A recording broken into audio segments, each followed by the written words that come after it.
ឃើញកវីទាញបែបនេះមិនមែនជាការលេងសៀកឬមួយក៏ធ្វើស្ករទាញខ្នាតយីអីទេគឺថាបងប្រុសកំពុងតែធ្វើទៅសៃមីធ្វើដោយដៃថ្មីភ្លាមណាអញ្ចឹងនៅពេលដែលយើងញ៉ាំទៅគឺអត់ក្តៅខ្លួនអត់ក្តៅកទេកុំបារម្ភទោះបីជាញ៉ាំច្រើនប៉ុណ្ណាក៏ដោយហើយក្រៅពីហ្នឹងគឺគាត់មានជាប្រភេទគៀវក៏ដូចជា drink ហើយនៅទីនេះគឺគាត់មានច្រើនជម្រើសមែនតើចំណុចពិសេសហ្នឹងគឺទៅលើរសជាតិគឺបែប healthy តែម្ដង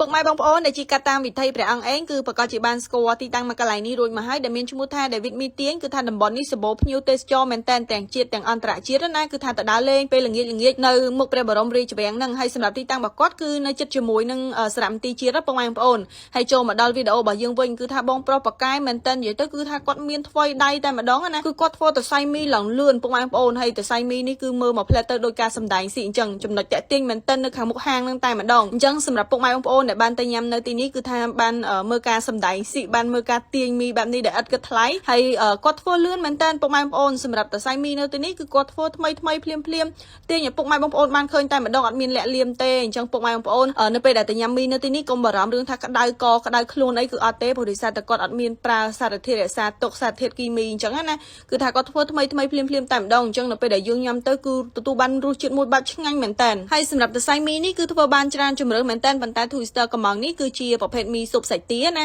គាត់មានទាំងជាប្រភេទមីឆាទៀតនិយាយទៅគឺមានច្រើនជម្រើសប៉ុន្តែ Twister ថ្ងៃនេះគឺថាសំដៅចង់រកជាប្រភេទទឹកស៊ុបដែលហត់ក្តៅព្រោះដោយសារតែរៀងអស់កម្លាំងប៉ុន្តែបានទៅញ៉ាំនៅទីតាំងមកកន្លែងនេះហើយគឺថាមានកម្លាំងព្រឹសតែម្ដងសម្រាប់ទឹកស៊ុបរបស់គាត់វិញគឺគាត់អត់មានប្រើគ្រឿងដិតខ្លាំងទេពុកម៉ែបងប្អូនរបៀបថាទំនោរទៅខាងអឺរ៉ុបចឹងណាប៉ុន្តែសម្រាប់យើងជាប្រជាជនខ្មែរក៏ញ៉ាំត្រូវភិកច្រើនដែរហើយខាងនេះគឺជាប្រភេទគៀវបំពងរបស់គាត់មាន3ជម្រើសមុនហ្នឹងគឺមានជាប្រភេទបន្លែសាច់ជ្រូកក៏ដូចជាបកាពុកម៉ែបងប្អូនហើយទឹកជ្រលក់របស់គាត់ហ្នឹងគឺឆ្ងាញ់គាត់មានទាំងជាប្រភេទទឹកស៊ីអ៊ីវជូរអីលាយចូលគ្នាអញ្ចឹងណាគាត់ក៏មានជាប្រភេទ drink បែបនេះដែរហើយសម្រាប់មួយកែវនេះគឺជាប្រភេទ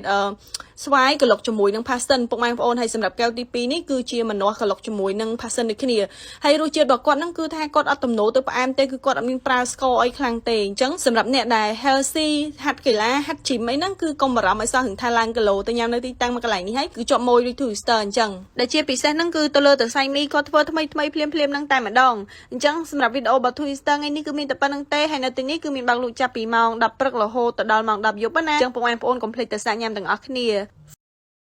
បាយ